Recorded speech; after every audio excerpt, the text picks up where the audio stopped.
Hi guys! Welcome to my vlog. Teka lang, di ako makapagsimula. Apakainit. Wala na bang ilalamig to? Wala na! At yung pagpapatuloy pa natin ng maling gawain, tiyak mas lalong lalala ang kalagayan ng ating mundo.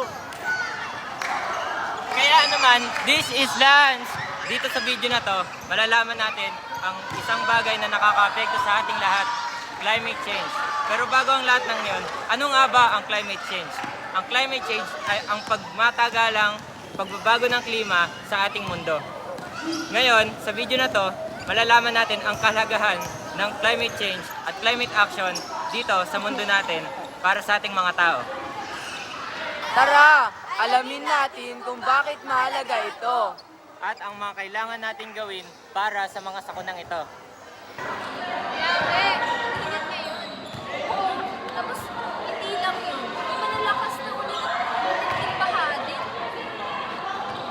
Hindi lang yun basta-basta pagbabago ng panahon. Ito ay isang epekto ng climate change. ay malapit na mag-time. Tara, kaya tayo. Iwan mo na lang yun dyan. Pero Wala naliligpit naman din na naman yan. Kung milyon-milyong tao ang ganon ang iniisip, mag-iipon ang kalat dito sa mundo at magdudulot ng baha. Pero paano ba natin papabagalin ang climate change? Patayin ng ilaw at electric fan kapag hindi ginagamit. Gumamit ng reusable bottle at iwasan ang single-use plastic. Itapon ng basura sa tamang basurahan. Magtanim ng puno at alagaan ng kalikasan. Simple lang ang mga gawaing ito, pero malaki ang epekto nito para sa ating mundo.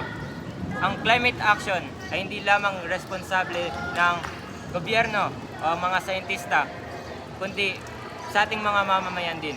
Simulan na natin ngayon. Dahil ang bawat maliliit na hakbang ay may malaking epekto.